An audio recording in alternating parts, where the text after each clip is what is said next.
ఆవుని కొడితే గోమోదక దోషం అంటారు. ఆవుని కొట్టడం ఒక పెద్ద పాపం కింద వేస్తారు. కాబట్టి ఇప్పుడు ఈ ఆవుని కొట్టకుండా పంట తినీయకుండా బయటికి పంపించాలి ఎలా అని ఆలోచించి కమండలంలో ఉన్న నీళ్లు తీసి చల్లి హాయ్ అని అదిలించాడు. కమండలంలో నీళ్లు వచ్చి విసురుగా తగిలేటప్పటికే గోవు కింద పడి శరీరం వదిలేసి, అది మాయా గోవు. అది గౌతముడి చేతిలో చనిపోయింది అన్న అప్రతిష్ట గౌతముడికి తేవడం కోసం సృష్టించాడు అక్కడ ఉన్నటువంటి వాడు. ఇప్పుడు ఎప్పుడైతే ఒక గోవు యొక్క శరీరం పడిపోయిందో గౌతమ మహర్షి గోవుని చంపేశాడు. కాబట్టి గౌతమ మహర్షి చేతి అన్నం తినకూడదు, ఆయన ఇచ్చిన ఆతిథ్యం పుచ్చుకోకూడదని ఎవ్వరూ వెళ్ళడం మానేశారు. గౌతమ మహర్షి చాలా విచారం పొందాడు. వాళ్ళనే ఆశ్రయించి అడిగాడు, నా పాపం ఎలా పోతుందని అడిగాడు. పరమేశ్వరుడి గురించి తపస్సు చేస్తే ఆయన మళ్ళీ గంగతో సమానంగా జటపాయలోంచి నీటిని విడిచిపెడితే ఆ నీరు వచ్చి చనిపోయినటువంటి గోవు మీద ప్రవహించి గోవు బ్రతికితే మీ పాపం పోతుందన్నాడు. ఆయన మహానుభావుడు కనుక వెంటనే పరమశివుడి గురించి తపస్సు ప్రారంభించాడు. ఆయన చేసిన తపస్సుకి పరమేశ్వరుడు ప్రత్యక్షమై జటని ఒక దాన్ని పెరిగి గౌతముడికి ఇచ్చాడు. నువ్వు ఈ జటని పిండు, ఇందులోంచి వచ్చినటువంటి నీరు గోవు మీద పడినప్పుడు గోవు బ్రతుకుతుందని. ఆ జటని తీసుకొచ్చి పిండినప్పుడు అందులోంచి పడినటువంటి నీరు గంగతో సమానం. అందుకే పరమేశ్వరుడి యొక్క తలకి తగిలింది కాబట్టి, ఆయన శరీరమునకు తగిలింది కాబట్టి గంగ లోకుల యొక్క పాపములను తీయగలిగినటువంటి శక్తిని పొంది పతితపావని అన్న పేరు పొందింది. ఈ మాట నే చెప్పట్లేదు, రామాయణంలో వాల్మీకి మహర్షి చెప్పారు. భవాంగపతితంతో ఎం పవిత్రమితి పస్పృశు అన్నారు. గంగావతరణం జరిగినప్పుడు పైనుంచి గంగ వచ్చి పరమశివుడి శరీరానికి తగిలి కింద పడి ప్రవహించి వెళ్ళిపోతుంటే ఆ ప్రవాహం కింద తలపెట్టలేనటువంటి కొంతమంది తమ తమ పుణ్యములు పూర్తయిపోయి దేవతా పదవుల నుంచి భ్రష్టమై కింద పడిపోయినటువంటి వాళ్ళు ఆ నీళ్లు ఒక్కసారి ఇలా ముట్టుకుని తల మీద చల్లుకుంటే పాపాలు పోయి మళ్ళీ ఉత్తమ లోకాలకు వెళ్ళిపోయారు. శివుని యొక్క శరీరాన్ని తాకింది కాబట్టి గంగకంత శక్తి. పరమశివుని యొక్క జటనే మూడబిరికి ఇచ్చి ఆ జటని పిండితే వచ్చినటువంటి నీటి వలన గోవు బ్రతకాలని సంకల్పం చేసి ఇయ్యబడితే ఆ జటలోంచి వచ్చినటువంటి నీరు ప్రవహించినప్పుడు అది ఎంత శక్తివంతమవుతుంది. ఆ జటని తీసుకొచ్చి గౌతమ మహర్షి పిండితే వచ్చినటువంటి జలములు ప్రవహించినటువంటి కారణం చేత మళ్ళీ గోవు బతికింది కాబట్టి ఆ గోవుని బ్రతికించినటువంటి ప్రవాహం కాబట్టి గోదావరి. అలాగే గౌతమ మహర్షి ఇచ్చినటువంటి నది కాబట్టి గౌతమి. అందుకే మీరు చూడండి, గోదావరి తీరంలో ఎన్ని ప్రఖ్యాతమైనటువంటి క్షేత్రాలు ఉంటాయో. పట్టిసము అని ఒక తీర్థం, పట్టిసము అని ఒక అద్భుతమైనటువంటి క్షేత్రం రాజమండ్రి దగ్గరలో. పట్టిసము అనేటటువంటి పేరు ఆ క్షేత్రానికి ఎందుకు వచ్చింది అంటే, వీరభద్రుడు దక్షయజ్ఞ ధ్వంసం చేసి నిత్తుటితో తడిసిపోయినటువంటి తన కత్తిని తీసుకెళ్లి అక్కడ గోదావరి నది జలాలలో కడిగాడు. అలా కడిగినటువంటి కారణం చేత దానికి పట్టిసము అని పేరు వచ్చింది. అలాగే భద్రాచల క్షేత్రం పావన గోదావరి ఒడ్డున వెలిసింది. శ్రీరమ సీతగాగ నిజసేవక బృందము వీర వైష్ణవాచార జనంబుగాగ విరజానది గౌతమిగాగ వికుంఠమున్నారయ భద్రశైల శిఖరక్రముగాగ వసించు చేతనోద్ధారకుడైన విష్ణుడవు దశరథీ కరుణాపయోనిధి అంటాడు రామదాసు గారు. ఆ గోదావరి నది ఒడ్డునే ప్రఖ్యాతమైనటువంటి భద్రాచలం క్షేత్రం. ఆ గోదావరి నది ఒడ్డునే వేములవాడ, అలాగే కాళేశ్వరం, అద్భుతమైనటువంటి క్షేత్రములు. దక్షారామం, సప్తగోదావరి ఋషులు తీసుకొచ్చారు. ఎన్ని క్షేత్రాలు, కోటి ఫలి. ఒక్కసారి వెళ్ళి అక్కడ నమస్కారం చేస్తే కోటి ఫలితములను ఇవ్వగలిగినటువంటి క్షేత్రం. కోటి పల్లి కాదు, కోటి ఫలి. అలాగే మురమళ్ళ, ఎన్ని క్షేత్రాలు నిలిచాయి. ఆ గోదావరి పరివాహక ప్రాంతంలో అన్ని క్షేత్రములు వచ్చాయి.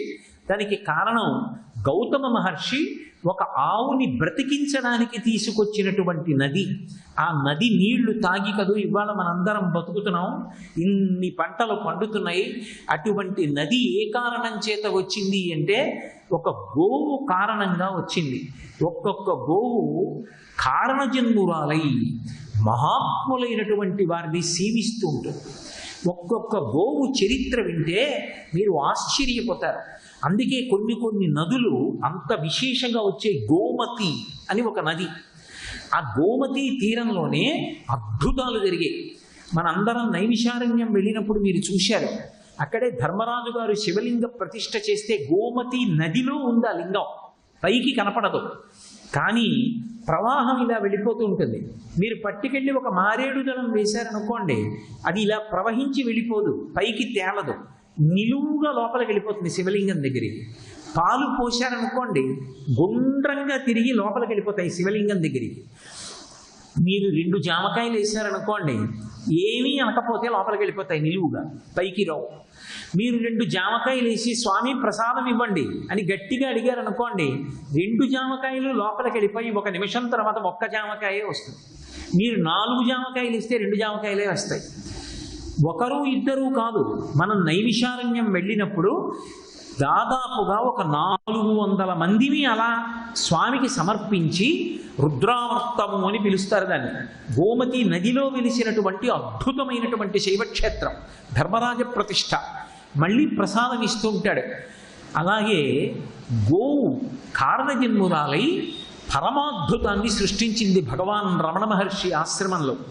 రమణ మహర్షి సశరీరులై ఉన్నటువంటి కాలంలో గుడియాట్టం అని చెప్పి ఆ తిరువణ్ణామలైకి 40 కిలోమీటర్ల దూరంలో ఒక పల్లెటూరు.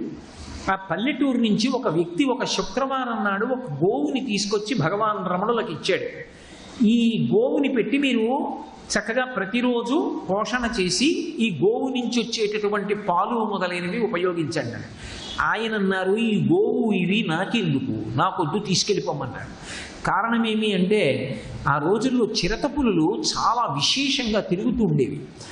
ఆవు కనపడితే పెద్ద పులికి చిరతపులికి మహా సంతోషం. అందుకని నాకు లేనిపోని ఇబ్బంది వస్తుందని ఇక్కడ ఒట్టు చిరుతపులులు తిరుగుతాయి, తీసుకెళ్ళిపోమన్నారు. ఆయన వీలు లేదని ఆ గోవుని తీసుకొచ్చి రమణ మహర్షి దగ్గర విడుదల పెట్టి వెళ్ళిపోయాడు. శుక్రవారం నాడు వచ్చింది అని లక్ష్మి అని పేరు పెట్టారు రమణ మహర్షి ఆ గోవుకి. ఏమి చమత్కారమో తెలియదు. ఆ గోవు పగటి వేళ ఆశ్రమంలోకి తీసుకొచ్చేవారు. దానికి ఎవరూ చెప్పలేదు. అది ప్రతిరోజు వచ్చి భగవాన్ రమణులు కూర్చున్నటువంటి సోఫా పక్కన పడుకునేది. దానికి ఏమైనా ఆకలిస్తే రమణ మహర్షితో చెప్పేది. ఆయన దగ్గరికి వెళ్ళి మోర చాపేది. ఆయన ఇలా కాళ్ళు చాపి పడుకుంటే అది తన తల తీసుకెళ్ళి భగవాన్ రమణుల యొక్క పాదాల మీద పెట్టి 2 కన్నులు మూసి నమస్కారం చేసేది. ఆయన సోఫా చుట్టూ ప్రదక్షిణం చేసి వస్తుండేది. ఒకప్పుడు గోశాల కట్టాలని నిర్ణయించుకున్నారు.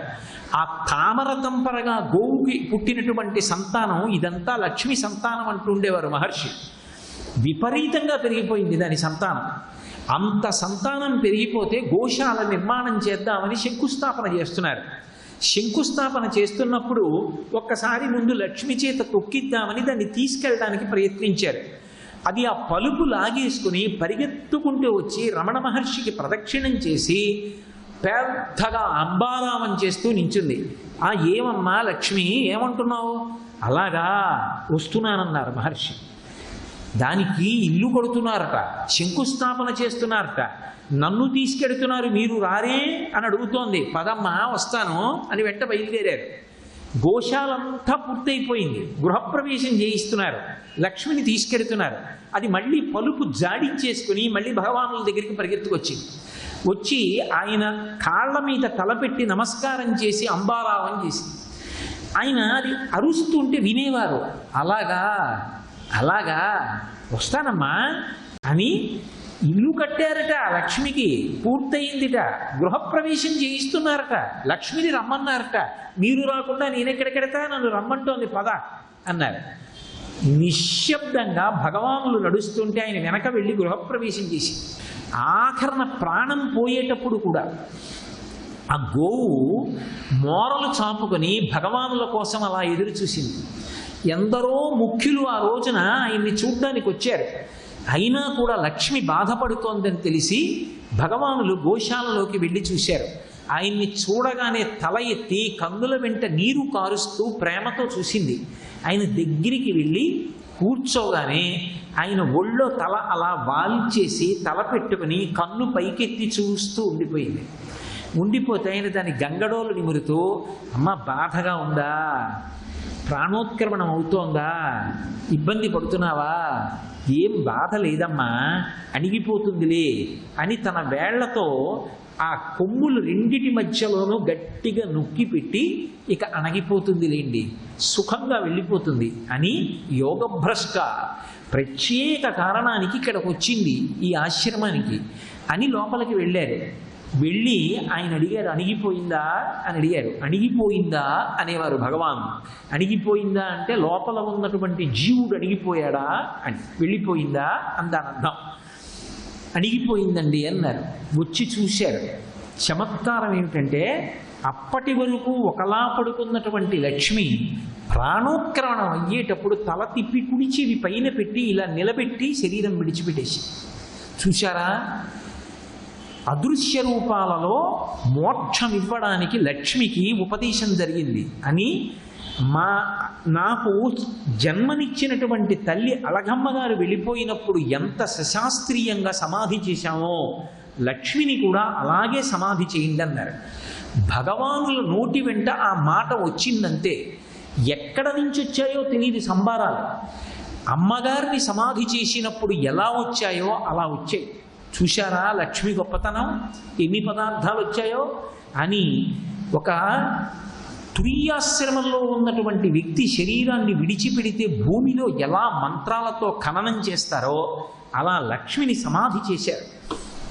చిత్రం, ఇప్పటికీ కూడా మీరు రమణాశ్రమానికి వెడితే ఆ లక్ష్మి యొక్క సమాధి కనపడుతుంది.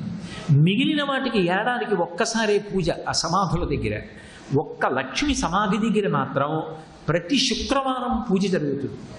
అంత తేజోరూపిణి అయి ఆ ఆశ్రమంలో భగవానులతోటి విడదీయరానటువంటి అనుబంధంతో తిరిగింది ఒక గోవు. ఒక్కొక్క గోవు యొక్క చరిత్ర చదువుతుంటే, ఒక్కొక్క గోవు యొక్క విశేషం చదువుతుంటే మనకి ఆశ్చర్యం వేస్తుంది. అసలు మీరు ఏ మహాత్ముడి యొక్క జీవితాన్ని పరిశీలించండి, గోవుతో సంబంధం లేనటువంటి వాళ్ళు మీకు కనపడరు. రామచంద్రమూర్తి జన్మించినప్పుడు తతశ్చ ద్వాదశే మాసే చైత్రే నవమికే తిథౌ నక్షత్రేది దైవత్యే సోచ్ఛ సంస్థేషు పంచషు గృహేషు కర్కటే లగ్నే వక్పతాం ఇందునా సహ ప్రోద్యమానే జగన్నాథం సర్వలోక నమస్కృతం అంటారు మహర్షి.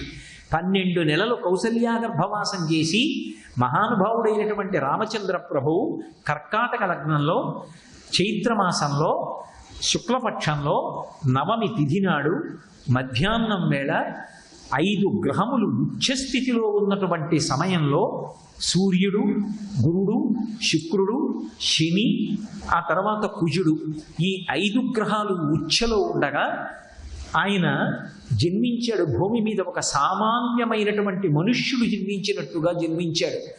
అలా జన్మించినప్పుడు దశరథ మహారాజు గారు ఎన్ని వేల గోవులు బ్రాహ్మణులకు దానం చేశాడు. రాముడు అరణ్యవాసానికి వెళ్ళిపోతున్నప్పుడు కూడా ఒక అమాయక బ్రాహ్మణుడు, పరమ పేదవాడు, తోస్తే పడిపోయేటంతటి నీరసంగా ఉన్నటువంటి వ్యక్తి వచ్చి, రామా నాకు గోదానం చెయ్యమని అడిగితే, నీ చేతిలో ఉన్న కర్ర బలంగా విసురు, ఎంత దూరం వెళ్ళి పడుతుందో అన్ని గోవులు ఇస్తానంటే, ఆ బ్రాహ్మణుడు అంగవస్త్రం తీసి ఉత్తరీయం గట్టిగా నడువుకి చుట్టుకొని, అంత బలహీనుడు గిరగిరగిరగిర తిరిగి చేతిలో ఉన్న కర్ర దూరంగా విసిరితే నవ్వి, అయ్యో నిన్ను బాధ పెట్టాననుకోకయ్యా, నీ ఆర్తి చూడాలని అలా అన్నాను, ఆ కర్ర ఎంత దూరం పడిందో అన్ని గోవులు దానం చేస్తానని రామచంద్రమూర్తి గోదానం చేశాడు. అలాగే సీతారామ కళ్యాణ ఘట్టంలో రామచంద్రమూర్తికి, లక్ష్మణస్వామికి, భరత శత్రుఘ్నులకి కన్యాదానం జరిగేటటువంటి సమయంలో దశరథ మహారాజు గారు బ్రాహ్మణులకి ఒక్కొక్క పిల్లవాడి పేరు మీద ఒక్కొక్క 1,00,000 గోవుల చొప్పున దానం చేశాడు.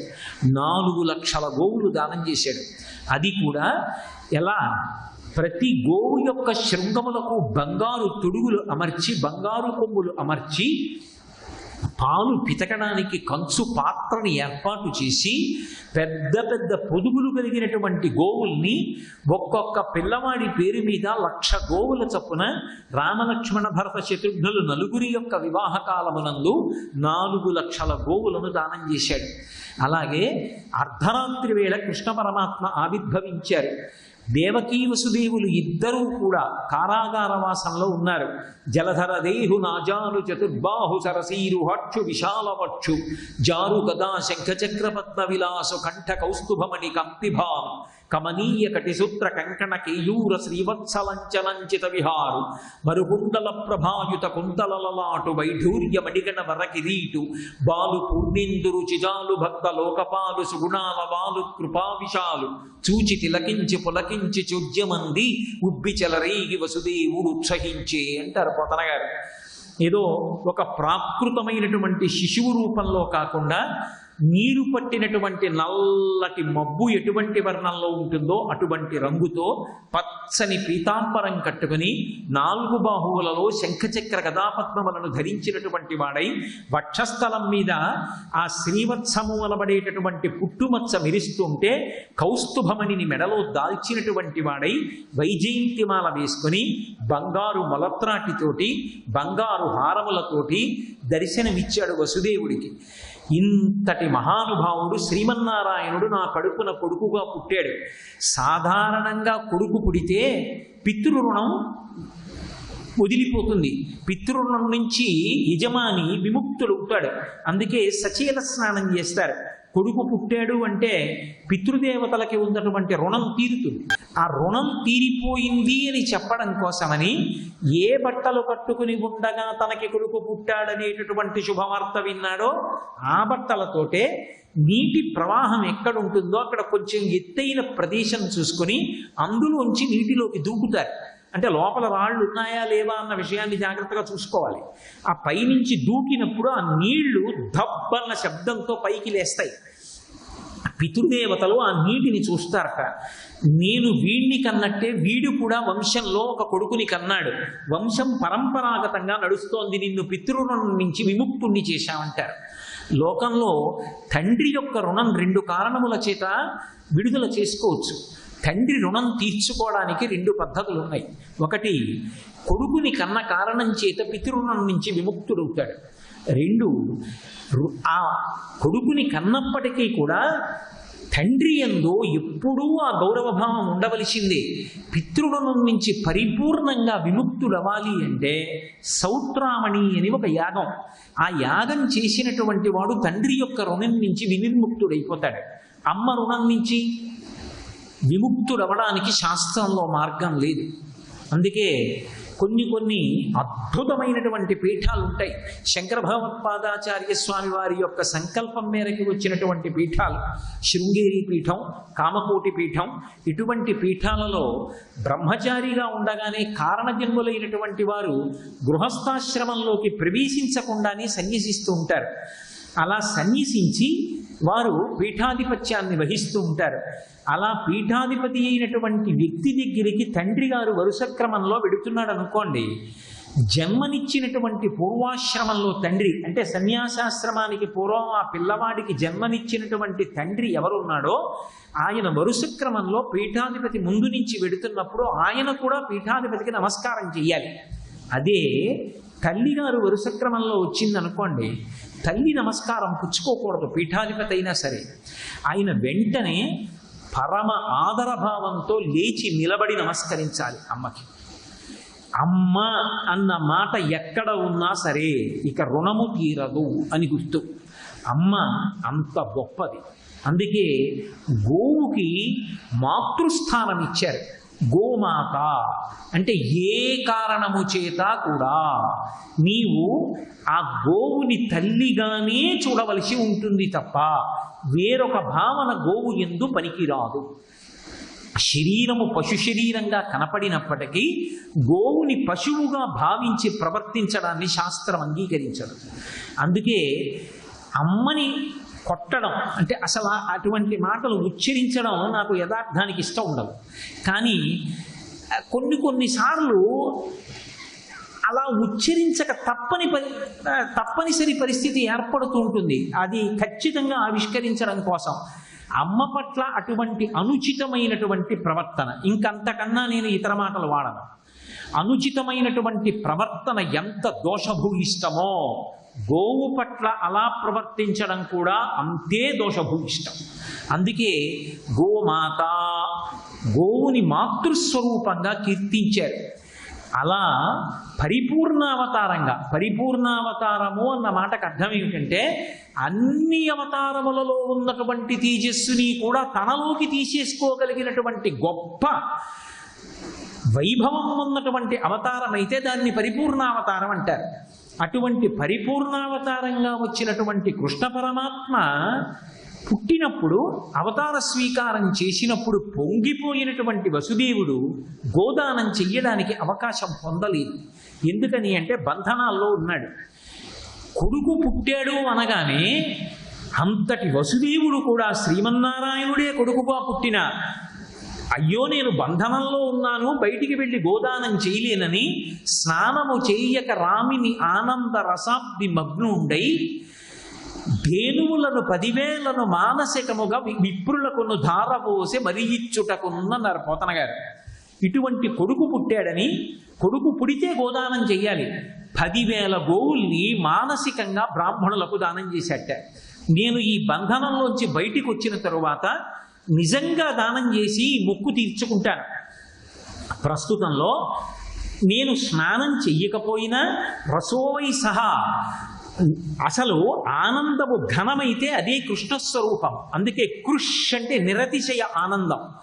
ఆ నిరతిశయమైనటువంటి ఆనందం ఒక చోటుకొచ్చి ఘనమై నిలబడితే దాన్ని కృష్ణ పరమాత్మ అని పిలుస్తారు. అటువంటి కృష్ణుడు నా కడుపున కొడుకుగా వచ్చాడు. ఇటువంటి కృష్ణుడు పుట్టినప్పుడు నేను గోదానం చేయకపోతే ఎలా? అందుకని మానసికంగా 10,000 గోవుల్ని బ్రాహ్మణులకు దానం ఇచ్చేట. నేను ఈ బంధనాలు వదిలిపోయి బయటికి వచ్చిన తరువాత మళ్ళీ యథార్థముగా 10,000 గోవుల్ని కూడా బ్రాహ్మణులకు దానం చేస్తాను అని సంకల్పం చేసుకున్నాడు. అంటే మీరు కావ్యాల్ని పురాణాల్ని పరిశీలించినప్పుడు పరమేశ్వరుడే అవతార స్వీకారం చేసి ప్రాకృతంగా వచ్చినప్పటికీ కూడా వెంటనే దానము చేసినది ఏది అంటే గోవుని. అందుకే మహాత్ముల దర్శనం అయిందనుకోండి, వెంటనే గోదానం చేసేటటువంటి ప్రయత్నం చేస్తారు. అంత అద్భుతమైనటువంటి రూపం ఆ గోవు యొక్క రూపం. అంత వైభవం కలిగినటువంటి ప్రాణి. గోవులు ఎక్కడ స్వేచ్ఛగా తిరుగుతుంటాయో, గోవుల కంటి వెంట నీటి ధార పడకుండా, గోవులు ఎక్కడ కనపడితే అక్కడ దెబ్బలు కొట్టకుండా, గోవు కనపడితే కాస్త గంధం రాసి బొట్టు పెట్టి 4 అక్షతలేసి ఇంట్లో ఉన్న పదార్థాన్ని గోవులకు పెడుతూ, గోవులు ఆనందంగా రహదారి మీద గోవు తిరుగుతోందని గోవుని కొట్టడం, గోవుని బంధించడం ఇటువంటివి jaragadunda గోవులు స్వేచ్ఛగా తిరిగిన నాడు ధర్మము నిలబడుతుంది, ఐశ్వర్యము నిలబడుతుంది. మీకు మహాభారతంలో ఒక కీలకమైనటువంటి ఘట్టం ఏర్పడింది. ఒకానొకప్పుడు పాండవులు అరణ్యవాసం పూర్తి చేశారు, అజ్ఞాతవాసం చేస్తున్నారు. 1 ఏడాది అజ్ఞాతవాసం చెయ్యాలి. ఆ అజ్ఞాతవాసం పూర్తయిపోయే లోపల పాండవుల యొక్క ఉనికిని కౌరవులు కనిపెట్టగలిగితే మళ్ళీ పాండవులు అరణ్యవాసం చేసి అజ్ఞాతవాసం చెయ్యాలి. అసలు ఆ నియమం దుర్యోధనుడు పెట్టడానికి కారణం అదే. అజ్ఞాతవాస సమయం 1 ఏడాది ఉంటుంది కాబట్టి ఇంతటి మహావీరులు ఎక్కడా దాక్కోవడం సాధ్యం కాదు కాబట్టి వీళ్ళని గుర్తుపట్టడం తేలిక కాబట్టి వీళ్ళని గుర్తుపట్టేస్తే మళ్ళీ అరణ్యవాసానికి అజ్ఞాతవాసానికి వెళ్ళిపోతూ ఉంటారు. మనం యథేచ్ఛగా రాజ్య పరిపాలన చేయొచ్చు. నిజంగా మంత్రాంగం విషయంలో అద్భుతమైనటువంటి మంత్రాంగం చేశాడు, గొప్ప కుట్ర పన్నాడు. కానీ ధర్మో రక్షతి రక్షిత, ఎక్కడ ధర్మం ఉంటుందో అక్కడ రక్షణ ఉంటుంది. అజ్ఞాతవాస కాలం పూర్తయిపోతోంది, పాండవుల యొక్క ఉనికి తెలియలేదు. వెళ్ళినటువంటి గూఢచారులందరూ తిరిగి వచ్చారు, మాకెక్కడ పాండవుల యొక్క ఉనికి తెలియలేదన్నారు. కర్ణుడు అన్నాడు, మనం ఇంకా కొన్ని వేల మంది గూఢచారుల్ని మారు రూపాలలో పంపిస్తే ఎక్కడ పాండవులు ఉన్నప్పటికీ కూడా తెలుస్తుంది, కాబట్టి ఇంకా కొన్ని వేల మంది గూఢచారుల్ని పంపిద్దామన్నాడు. అంటే దుశ్శాసనుడు అహంకారి, ఆయన అన్నాడు, ఇంకా పాండవులు బతికుండడం ఏమిటి? ఎప్పుడో క్రూర మృగములు తినేసి ఉంటాయి, ఈ పాటికి వాళ్ళ ఎముకలన్నీ భూమిలో కూడా కలిసిపోయి ఉంటాయి, ఇంకా వెతకడం ఎందుకన్నయ్యా అన్నాడు. కర్ణుడన్న మాటని పరిహాసం చేశాడు దుశ్శాసనుడు. కానీ దుర్యోధనుడికి అనుమానం, ఇంత ధర్మాత్ములైనటువంటి వారు అంత తేలికగా నశించిపోతారా? ధర్మము చేత కాపాడబడుతూ ఉంటారని. ఆ బుద్ధి సక్రమంగా నిలబడి ఉంటే ఇంకోలా ఉండేది. పెద్దలైనటువంటి వారు సభలో ఉన్నారు, భీష్మ, ద్రోణ, కృపాచార్యాది వీరులు. మీరు చెప్పండి, పాండవులు ఉన్నారు అని గుర్తుపట్టడం ఎలా అని అడిగాడు. ద్రోణుడు కొన్ని విషయాలు చెప్పాడు.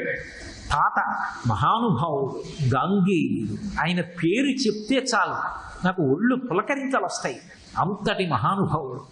భీష్మాచార్యుల వారు అన్నాడు, ఆయన ఎన్నో విశేషాలు చెప్పాడు. సర్వం శ్రీ ఉమామహేశ్వర పరబ్రహ్మార్పణమస్తు. స్వస్తి.